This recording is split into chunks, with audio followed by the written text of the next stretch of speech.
Tumayo ako at naglakad na papaalis. Wala akong balak salubungin si Mommy at makinig sa kwento niya na puro kasinungalingan. Pupunta na lang ako sa kwarto. Gab! Niyakap ako ni Mommy nang makita niya ako. I missed you, anak. Sayang hindi kita naisama. Nakita lang kami ni na Tita Jen mo. Alam ko na hindi siya ang kasama niya. Hindi ako nagsalita. Gab? Tinawag ulit ako ni Mommy nang hindi ako magbigay ng reaksyon. Dahan-dahan akong tumingin sa kanya at nakita kong may lagpas na lipstick siya. Your lipstick is smudge. Komento ko na, siyang ikinagulat niya. Humawalay siya sa akin at inayos ang sarili. Naglakad na akong papaalis pero tumigil din. Red lipstick doesn't suit you, Mom. Umalis na ako pagkatapos kong sabihin iyon. Simula noon, parati ko sinusundan kung saan magpunta si Mommy. I sometimes missed school because of that. Yun na naman ang kasama niya, boss. Sa paulit-ulit ko na pagmamasid sa kanila, doon ko nalaman na nangangaliwa na ang aking ina. To make things worse, may pamilya din ang lalaki. Ipinatawag ako ni Daddy sa airbase nila. Bihira niya iyong gawin dahil sinabi niya sa akin noon na may tamang panahon para ipakilala niya ako na ako ang anak niya. Ipinasundo niya pa ako sa mga tauhan niya. Yan bang anak ni Colonel? Bata pa lamang ay alam mo ng Lord Isabel? Sabi ng isa nang makita ako naglalakad. Naku, paniguradong aabutin niya ang pinakamataas na ranggo. Halata naman. Anong landas kaya ang tatahakin niya? Military? Navy or Air Force? Kumatok ang isang tauhan ni Dad sa opisina niya. Come in, sabi ni Dad sa kabilang bahagi. Bumukas ang pintuan at pumasok ako doon. Nagsalute naman ang naghatid sa akin bago umalis. Bakit niyo ako pinatawag? Inihampas ni Dad ang isang folder sa kanyang table. Napatingin ako doon. What is this, Gabriel? You've been missing school for how many days? Bakit hindi ka pumapasok? Hindi ako nagsalita at hindi rin ako nagbigay ng reaksyon. Blanko lamang akong nakatitig kay Dad. Answer me! Bagyang nagtaas ng boses si Dad. Alam ko na mahalaga sa kanya ang pag-aaral ko. Matagal bago ako nagsalita at hindi iyon ang sagot na inaasahan niya. I was busy. Sagot ko sa kanya. Busy with what? Matalim na ang tingin ni Dad sa akin. Normally, I have been shivering, but this time, it's different. I feel so numbed. Busy. Following Mom. Tumingin ako ng diretso kay Dad na ngayon ay tila nagulat sa sinabi ko. Did you know she's seeing another man? She's cheating on you, Dad. Natigilan si Dad sa sinabi ko. Hinantay ko ang kanyang reaksyon at inaasahan na alinman sa dalawang naiisip. Iyon, it's either he'll get mad or shock. Ano mang maging reaksyon niya? A proud man such as my father will never get this one slide. But this time, I am for him. I will not tolerate my mother's cheating even though I loved her. Huminga si Dad sa akin. So, you found out, huh? Ikinagulat ko sinabi niya. Naupo siya sa kanyang officer chair as he massaged his temple. You were the last person na gusto ko makaalam ng sitwasyong ito. Napatayo ako sa kinaupan ko. You knew? Yes. Hindi ako makapaniwalang alam niya na nangangaliwa si Mommy pero wala siyang ginagawa. At wala kang balak na gawin? Tumayo si Daddy at lumapit sa akin. Hinawakan niya ang aking balikat at lumuhod sa harapan ko. His presence still oozes with power and authority, but something's different. Nothing, son. Sabi ni Dad. Because it was my fault. Kung bakit siya nagkaganyan. Humugot muli ng malalim na paghinga si Dad. Ako naman ay nabigla sa nangyari. Even so, Dad. Cheating is cheating. Kahit ano pang dahilan, hindi dapat makaapid. Saad ko. Malalim ulit ang naging pagbuntong hininga niya. Go home, Gabriel. Forget about that. Paano kung kakalimutan ang ginagawa ni Mo? Do you want to lose her forever? Tanong ni Dad na siyang nagpatigil sa akin. Gusto mo bang mawala sa atin ang tuluyan ng iyong ina? Umawang ang aking labi, pero nanginig ang aking labi kaya sa huli ay hindi ako nakapagsalita. Napayuko ako. Kahit na galit ako ngayon ay hindi ko ata kayang isipin na mawawala si Mommy sa amin. Dahan-dahan akong umilim. I know, I am the same God. Let's forget about this. Ang importante sa atin pa rin umuwi ang Mommy mo. Napakuyom ang aking kamay. Matinding galit ang namumuo sa aking dibdib pero nang maisip na hindi ko na makikita ulit si Mommy, ay napabuntong hininga na lamang ako. Dahan-dahan. Hindi man bukal sa aking puso ay tumango ako kay Dad. I didn't see anything. Sabi ko, nagpapanggap na nakalimutan ang mga nasaksihang pagtataksil ni Mommy. Tumango siya sa akin. Niyakap ako ni Dad and I know he was hurting too. Hindi man niya ipakita, alam ko na nasasaktan din siya. Pinikit ko ang aking mga mata. Bakit kaming tunay na pamilya ang kailangang magbigay daan para lang mapanatili ang pamilyang sinisira ng ibang tao? Ganoon na naging perception ko. Hahayaan ko si Mommy at magbubulag-bulagan as long na sa amin siya umuwi at kami pa rin ang pamilya niya. But here's the thing about cheating. Cheaters are greedy creatures at wala silang pakialam sa mga buhay na nasisira nila. Kagaya na lang nang mas pinili ni Mommy na iwan kami para sa ibang lalaki niya. That day, I finally stopped.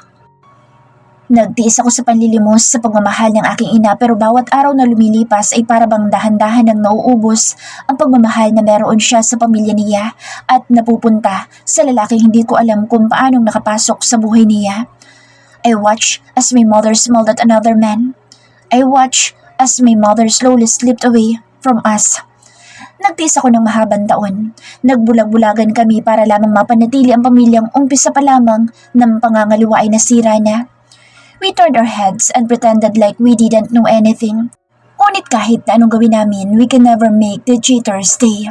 Umpisa pa lang dapat pala'y kumilos na ako. Gabriel, anak. Hinaplos ni Mommy ang pisngi ko at ngumiti siya. There was a glint of tears and sadness in her eyes. Mahal na mahal ka ni Mommy. Liar. If you truly love me, you'll never try and be tempted by another man. Kahit anong pagkukulang na isang tao hindi sagot ang pangangaliwa at maghanap ng pagmamahal sa iba. Kung ayaw mo na umalis ka sa relasyon na iyon, why stay? Sa impluensya na meron sila at pera, pwede naman silang magpaanaw.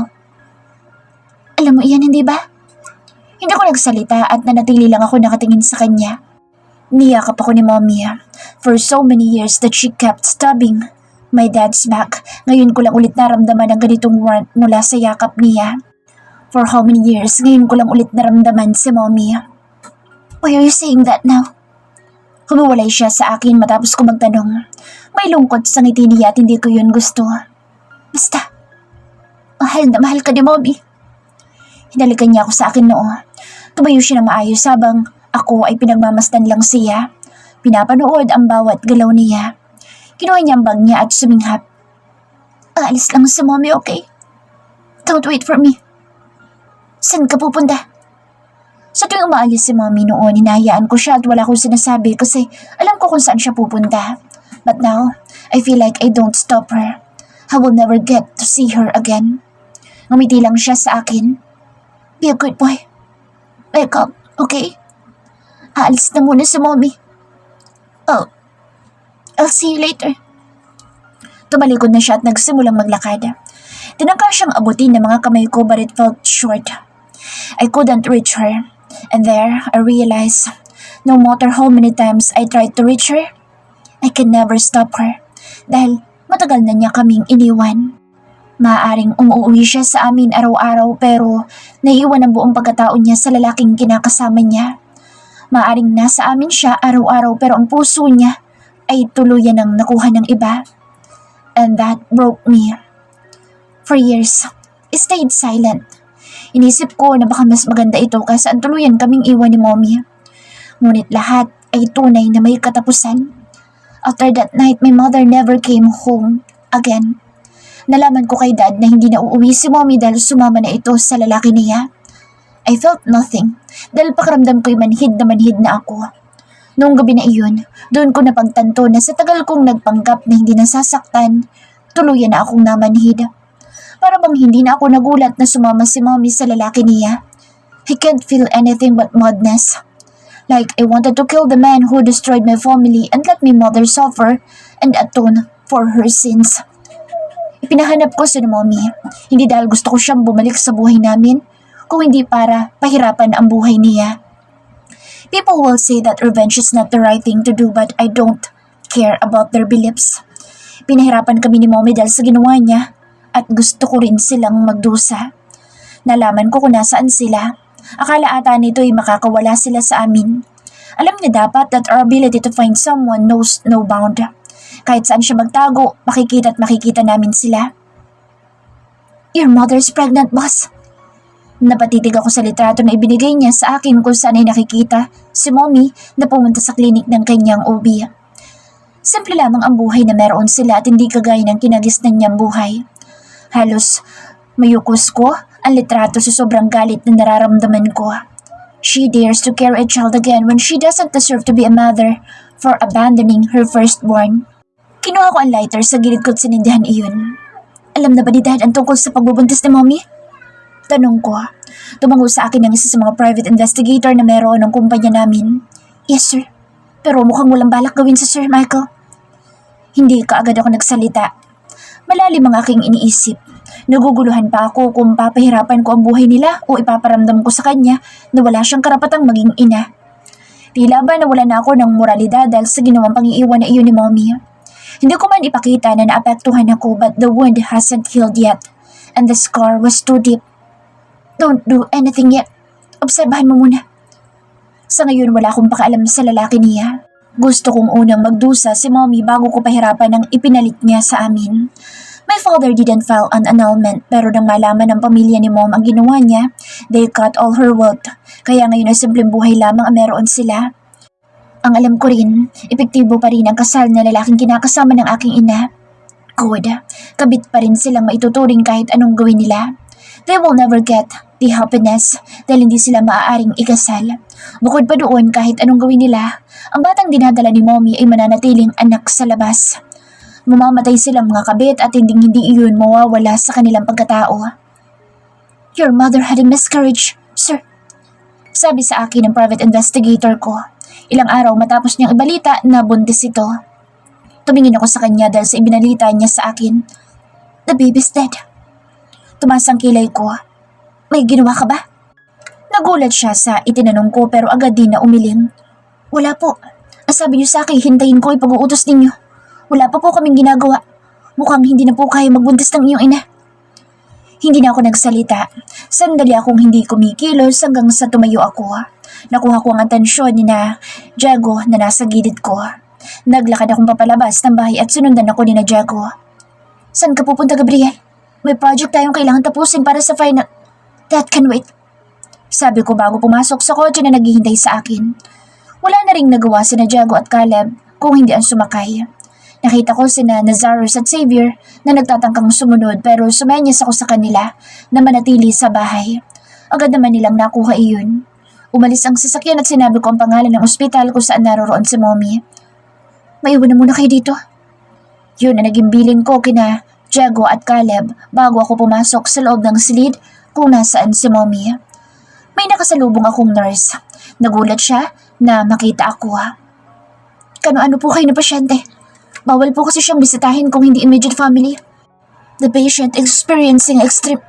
Tumigil siya sa walang kwenta niyang sinasabi nang tumingin ako sa kanya ng diretso. I am her son. Sagot ko. Is that immediate enough? Umalis ang nurse sa daraanan ko. Tumuloy ako sa loob ng kwarto at isinara ko iyon. Sa loob ng silid ay naririnig ko ang kanyang pag-iyak. Hindi ko mapigilan na mapangisi habang pinapanood ko si Mommy na umiiyak. I once admired and loved this woman, but now, she's a mere eyesore. Hindi niya pa rin ako napapansin. Naglakad ako habang pinagmamasdan siyang yakapin ng maliit na damit na mukhang dapat ay ibibigay niya sa kanyang anak na nawala sa kanya. Anak ko! Sabi nito habang humahagulhol. I want to pity her. Actually, pero wala talaga akong maramdamang kahit nakakarampot na awa sa kanya. I wonder if you ever cry when you left your firstborn to run away with your another man. Natigilan siya nang marinig ang aking boses. Dahan-dahan na nagtaas ng tingin si Mommy sa akin at nanlaki ang kanyang mga mata nang makita ako. Gab, it's been a while, Mom. Should I still call you that after leaving me? Parang hindi na naman nakita nanay. Nanginig ang kanyang labi nang marinig ang mga salita ko. Gabriel, I long to see you. Gustong-gusto kitang makita pero hindi ako makalapit sa iyo. For some reason, your father was preventing me from seeing you. Dapat lang. Ang kapal naman ng mukha mo kung gugustuhin mo pa ako makausap matapos mo kami ipagpalit. Really, Mom? Gusto mo bang maawa ko dahil hindi mo ako magawang malapitan? Ganoong hindi mo kami nagawang piliin? Bumuhos ang luha niya matapos ang aking narinig. Umiling siya na para bang itinatanggi ang mga sinasabi ko pero nanatilim lang ko ang aking mga mata at tila may nakabalot na yelo sa aking puso. Ngayon ko dahan-dahan na nararamdaman kung gaano kasakit ang pag-iwan niya sa amin at kung gaano ako kagalit dahil hindi lang si Dad ang pinagtaksilan niya kung hindi ako rin na anak niya. Gabriel, hindi. Umiling siya. Tinangka niya akong hawakan pero lumayo ako sa kanya. Gustong gusto kitang makita. Gustong gusto kitang makasama. Napangisi ako sa sinabi niya at natawa ako dahil doon. Gusto mo pala akong makasama. Bakit iniwan mo ako para sumama sa ibang lalaki? Did that make you happy, Mom? Masaya ka ba na iniwan mo ako? Umiling lamang siya habang umiiyak pero kahit anong pag-iyak niya hindi ko nagawang maawa sa kanya. Gabriel. Tumingin ako sa baby clothes na hawak niya. Parang lalong nadadagdagan ang aking galit sa kanya. I heard you had a miscarriage. Panimula ko. All I can say is, maybe you deserve that, Mom. Naglakad ako papalapit sa kanya at nabalot ng dilim at puot ang aking mga mata. Dahil lang kagaya mong kayang abandonahin ang sariling anak ay walang karapatang maging ina. Maybe that's your karma for leaving me. Lalo lumakas ang pag-iyak niya dahil hindi niya siguro inaasahan ang lumalabas sa bibig ko. What? Gabriel, how can you say such cruel words? I am your mother, and that child was your brother. I am an only child, I said with the most chilling tone I could make. And my mother was long dead to me. Matagal ka nang patay sa akin. Nang iwan mo ko, pinatay na rin kita sa isipan ko. You're nothing but a ghost to me now. And you deserve to be miserable just like how you made me feel that day. Gabriel! Too bad, huh? You created this monster. Ikaw may kasalanan kung bakit ako ganito ngayon at habang buhay mo dadalhin na naging ganito ako dahil sa ginawa mo sa akin. You cheaters deserve to burn in hell. Umatras ako habang pinagmamasdan ng magulol si Mommy. This will be the last time I will ever talk to you and see you, Mom. Sana mas maging miserable ang buhay niyong dalawa na lalaki mo para na rin sa pagsira niyo sa mga pamilya na meron kayo. Tinalikuran ko na siya at umalis doon. Narinig ko ang pagtawag niya sa akin pero hindi ko na siya nilingon pa ulit. Nang mapansin ako ni na Diego ay tumayo sila.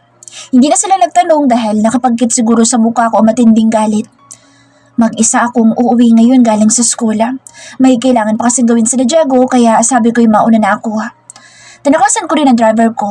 For some reason I just want to be alone. Hindi ko na pinamanmanan ulit si Mommy. Sinabi ko sa sarili ko na wala na akong pakaalam sa kanya. Habang naglalakad-lakad ako, hindi ko mapigilang mapansin na isang babae na kanina pa sunod ng sunod sa akin. Hindi ko siya pinansin. Inisip na wala naman siyang kayang gawin sa akin. Bata pa lang ako'y nagkaroon na ako ng extreme training para magawa akong protektahan ng sarili. Ang kagaya niya hindi ako kayang saktan. Kahit saan ako pumunta, nakasunod lang sa akin ang babae. Nang tumigil ako'y tumigil din siya. True obvious. Now I am curious kung sino siya. Isa ba siya sa mga kalaban ni Dad at nalaman niya na ako ang anak nito? My father haven't introduced me to the public. Gagawin niya lamang iyon kapag 21 na ako. Lilungin ko na sana ang babae nang maramdaman ko siya sa likod ko. May itinutok siya sa aking likod at alam ko na matilos iyong bagay. Kahit kaya kong protektahan ang sarili ko, hindi ako kumilos. Sumama ka sa akin. Sabi niya, ikaw ang anak ni Anya Lardizabal, di ba? Sumama ka sa akin kung hindi sasaksakin kita. Tumaas ang kilay ko. Now, that fascinates me. Hindi niya ako sinusundan dahil kay Dad. Kung hindi, dahil sa cheater kong ina. Napangisi ako pero hindi niya iyon napansin. Hinayaan ko siyang hawakan ako at sumama ako. Before I knew it, I was being kidnapped. Gusto ko matawa sa sitwasyon. Hinayaan ko ba talaga ang babaeng ito na dakpin ako dahil curious ako sa dahilan niya? Nalaman ko na siya ang asawa na lalaki ng aking ina. And she kidnapped me because she believes that it will bring back her husband. Baka daw ibalik ni Mommy ang asawa niya kung malaman nito na nakidnap ako. I find it entertaining kaya hinayaan ko na maging hostage niya ako. Ikinulong niya ako sa isang kwarto. Halatang hindi sanay sa ganito ang babae at ginawa lang ito dahil sa rason niya. Hinayaan ko pa din siya. Mamaya na lang ako tatakas. Wala din naman akong gagawin and I was bored. I will kill sometime. Hello? Napatingin ako sa may bintana at may nakita akong sumilip doon. Mata niya lamang ang nakikita ko. Bakit ka nandyan? Imbaka namin iyan ng mga hindi na ginagamit. Padumi dyan. Base sa boses, babae ang batang sumisilip sa bintana. Hindi ako sumagot pero hindi siya natinag kakasalita. Gusto mo bang mag-play? May bola ko dito, tingnan mo oh. Inulusot niya ang maliit na kamay sa bintana. Nakita ko ang maliit na bola na hawak niya. Nabitawan niya iyon kaya't gumulong papalapit sa akin. Ay, nahulog ang bola ko. Pwede makikiabot? Hindi pa rin ako nagsalita at inismiran ko ang bata. Base sa boses at pag-akto niya, ilang taon din siguro ang agwat ng edad namin. Siya siguro ang anak ng lalaki ni Mommy at ng babaeng dumakip sa akin. Please kuya, makikiabot ng ball ko. Ang ingay. Kinuha ko ang bola at tumayo para iabot sa babae. There, happy? Now, scrum little girl. Inismiran ko ulit siya at babalik na sana sa kinaupan ko kanina. I'm not a little girl na kaya tumaas na nga ang height ko ng mga ganyan. At ipinakita niya ang ganyang maliit na daliri kung sana ipinakita sa akin kung gaano siya tumangkad. Hindi ko napigilan na matawa sa inakto niya. When I caught myself laughing, I immediately stopped. Umalis ka na. Bakit ka ba nandito? Iritadong tanong ko. Bahay kaya namin ito. Bakit ako aalis? Ikaw bakit ka nandyan? Pilosopong bata. Ayan, nasan ka bang bata ka? Hindi ko masyadong narinig ang tinawag na pangalan sa kanya. Hala, hinahanap na ako ni Mama. Bye-bye. Babalik ako mamaya. Huwag kang aalis ha. Maglaro tayo. Dadaling ko yung dollhouse ko mamaya para mag-play tayo dalawa. Tumakbo siyang papaalis para siguro pumunta ako nasa ng mama niya. Napairap ako sa bata at itiningala ang aking ulo. As if maabutan mo pa ako dito mamaya. Tatakas na ako dito. Mamaya, bahala ko nang tumakas dito. Kaya ko naman eh. Naghihintay lang ako na may mangyayaring makapagpapawala ng boredom ko pero mukhang wala naman. Hello? Napatingin akong muli sa may bintana. Nakasilip na naman yung batang babae. Nakakain ka na ba? Baka gutom ka na. Inilusot niya na naman ang kanyang kamay sa bintana at may ipinakita sa aking sandwich. Kumuha ko ng sandwich. Gusto mo? Tumas ang kilay ko sa sinabi niya. Ayoko. Baka lasunin pa ako ng mama mo. Bagya din ako nagulat sa sinabi ko pero hindi ko na binawi. I'm sure wala siyang ideya na dinakip ako ng mama niya. Ha? Wala naman lason to. Isa pa ako ang gumawa nito no. Niisip nga kita habang ginagawa ko ito kasi baka gutom ka na. Wala pati si mama dito, umalis siya. Nakapatong ang isang braso ko sa aking tuhod nang tumingin muli ako sa batang babae. Sandali ko lang tinitigan ang kamay niya nang maisipan ko na tumayo't maglakad papalapit sa kanya. Hindi ka ba sinabihan ng mama mo na huwag sasabihin sa ibang tao? Lalo na sa mga hindi mo kakilala na mag-isa ka lang sa bahay? Kinuha ko sandwich matapos ko sabihin iyon. Okay lang, ikaw lang naman ang sinabihan ko. Hindi ka ba makalabas dyan? Tinignan niya ang pinto. Nakalak pala. Nasaan ba ang mga magulang mo? Bakit hinahayaan ka nila mag-isa? Kumagat ako sa sandwich. Napatigil ako nang mapagtanto na masarap iyon. Umalis si mama eh. Si papa naman wala na. Napatingin ako sa batang babae. Alam ko kung nasaan ang ama niya kaya nagulat ako na ganoon ang isinagot nito. Wala na? Patay ng papa ko. Sabi ni mama, namatay ang papa ko dahil sa aksidente. Sagot niya sa akin. Masarap ang sandwich? Ikinilang ko ang ulo ko. Bakit sasabihin ng mama niya na wala na ang papa niya, ganoong buhay na buhay ito at inagaw pa sa amin ng aking ina? Hindi masarap. Sagot ko. Ngumuso siya. Pero inubos mo. Gusto mo pa? Dadalhan pa kita ng tubig. Naaberya ang pinaplano kong pagtakas. Hindi ko nga maipaliwanag kung bakit ba kahit kaya ko naman tumakas ay hindi ko magawa. Ilang araw din ako sa lugar na iyon dahil dinadala naman ako ng pagkain ng babae. Halata sa kanya na dahan-dahan na siyang nakukonsensya sa ginawa niya pero hindi niya alam kung paano akong ibabalik. Parati akong dinadalaw ng batang babae at kinakausap. Minsan naglalaro siya sa labas ng silid na kinaroroonan ko na akala mo'y isinasali niya ako doon. Dahil sa batang babae, hindi ko naramdaman na mag-isa ako. Nakikita ko na lang minsan ang sarili ko na napapangiti dahil sa kanya. Dahil din sa batang babae, tuluyan ang nilisan ng ideyang pagtakas ang isipan ko. Isang araw, akala ko yung batang babae ang dadalag sa akin. Nagulat ako nang bumukas ang pinto at pumasok ang kanyang ina. Makakaalis ka na, sabi niya sa akin. Ikiniling ko ang aking ulo dahil doon. Tumas ang kilay ko sa sinabi niya. Pinadalhan ka na ba ng ransom ng pamilya ko? O baka naman bumalik ng asawa mo? Sarkastiko ang aking pagsasabi nito kaya napansin ko ang kaba sa kanya expression. Umuwi ka na. Wala na rin namang magagawa kahit na manatili ka dito. Huminga siya ng malalim. Pasensya ka na rin dahil hindi ko dapat ginawa ito sa'yo. Pwede na akong umalis pero bakit parang ayoko? Para bang may hinihintay ako magpakita sa akin bago ako tuluyang umalis sa lugar na ito. Ilang minuto pa ako nakatayo lang. Hinawakan ako ng babae at hinila papalabas ng kanilang bahay. Malapit sa lugar na ito, may police station. Pwede ka magpatid sa kanila sa bahay ninyo. Sana'y huwag mo nang sabihin ang ginawa ko. Umakto ito na para bang walang nangyari o wala siyang ginawa. Wala na ako sinabi. Hindi ako pumunta sa mga pulis nang umalis ako dahil alam ko naman kung saan ang bahay ko. Saan ka ba nagpunta, Gabriel? Niyakap ako ni Nanay Dottie nang makarating ako sa bahay. Sobrang pag-aalala namin sa'yo. Ilang araw kang pinapahanap ng dad mo. Akala niya dinakap ka ng mga kalaban niya kaya't nagpatulong ito sa mga militar. Mabuti naman maayos ka lang. Tinawagan kaagad nila si dad at umuwi ito para makita ako. Tinignan niya lang ako at bago pa siya makapagtanong ay nagsalita na ako. Okay lang ako. Hindi ako nadakip ng mga kalaban ninyo. May kinailangan lang akong gawin. Halata kay dad na napansin niya ang pagsisinungaling ko pero hindi na siya nagtanong pa. Sa susunod magpapaalam ka, Gabriel. Hindi na ako nagsalita. Tinalikuran ko silang lahat at naglakad papunta sa kwarto ko. Kagad ako naligo at nagbihis. Nahiga ako sa kama at tumulala sa kisame ng silid. Tanging mga mata lamang ng batang babae at boses niya ang naalala ko dahil yun lang naman ang nakita ko sa kanya. Hindi ko nagawang makita ang buong mukha niya. Ayaw mo ba ng pagkain, Gabriel? Anong gusto mong kainin? Tanong ni Nanay Dottie sa akin. Nakatitig ako sa mga masasarap na pagkain inihanda para sa akin pero kahit alin doon ay tila ayokong galawin. I want sandwich. Sabi ko na tila wala sa sarili. I want to eat that again.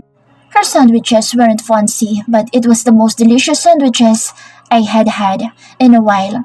Ever since my mother cheated, I have never tasted a good dish again.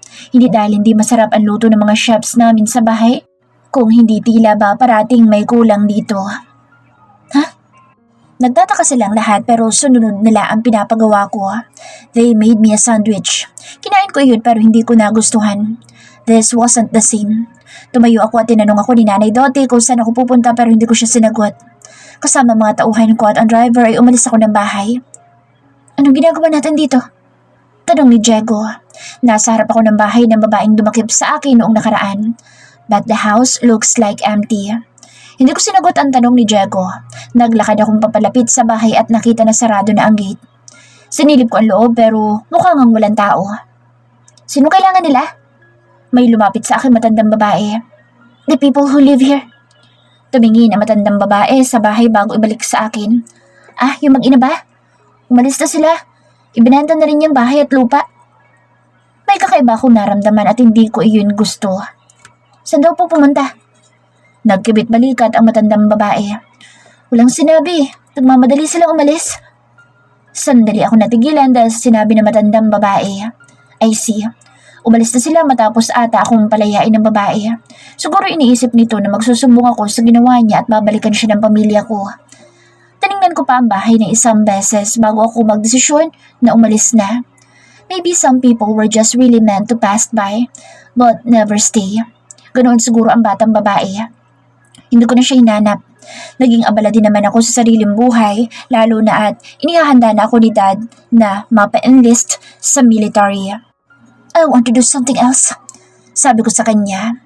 Now that I am 21, sinabi ko sa kanya na hindi ko gustong pumasok sa military o kahit saan pa. What? Alam ko kaagad na hindi niya nagustuhan ang sinabi ko. Hindi naman ako obligadong pumasok ng military, hindi ba? I want to do something else. Nakakunot na ang noo ni Dad habang nakatingin sa akin. It's rare for us to eat dinner together tapos ay mukhang sinira ko pa ang mood. I want to enter LAPD. Sa Los Angeles ako mag-aaral ng kolehiyo and once I graduated, papasok ako sa LAPD. I want to try it. Tumaas ang kilay ni Dad. Sandali siyang napaisip at siguro ay napagtanto din na magandang ideya iyon. Hindi naman namin habol ang ranggo sa military. Para sa amin, training lamang iyon bago namin makuha ang kumpanya at negosyo ng pamilya namin. Kaya nakaplano na, nasa Los Angeles ako mag-aaral ng kolehiyo. Summer break ko ngayon kaya nasa Pilipinas ako. Kahit paano din naman ay tumutulong ako kay Dad sa pagpapalakad ng aming kumpanya. Papasok na sana ako sa opisina nang may marinig ako sa pantry area ng mga empleyado namin dito. Tumigil ako at naglakad papalapit doon. Baka may makakita sa atin, sabi ng isang babae. Wala, busy sila lahat. Sandali lang. Nang mapasilip ako doon, nakita ko ang asawa ng isang board member ng kumpanya namin at isang empleyado na naghahalikan. Napangisi ako. Hindi ba nila alam na may CCTV cameras dito o masyado nilang ina-underestimate ang mga tao at kampante silang walang makakakita sa kanila? The next day, I exposed their affair right in front of all the board members and her husband too. I played the footage at nakita ang kanilang ginagawa. I heard the husband was so mad. Pinalas niya ang babae, leaving her with nothing. She deserved that. Minsan kapag bored ako ay ganoon ang ginagawa ko. I expose people who have affairs at pinapanood ko kung paano silang magbayad sa ginawa nila sa mga pamilya nila.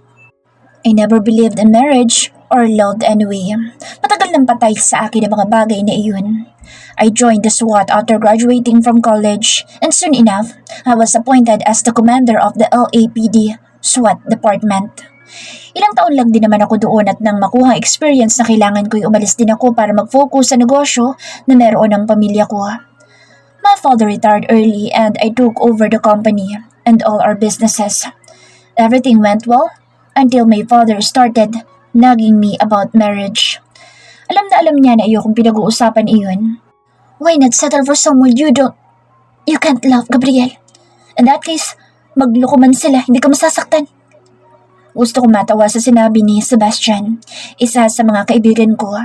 The thing is, I don't tolerate cheating sa kahit na anong paraan. So if I am married and that woman cheated on me, kahit hindi ko siya mahal, papatayin ko silang dalawa ng kalaguyo niya. My father wanted me to marry Nina, para na rin sa makukuha namin sa pamilya nila. Ngunit kahit pa sa ganoong paraan, hindi ko gusto ang ideya na pagpapakasal.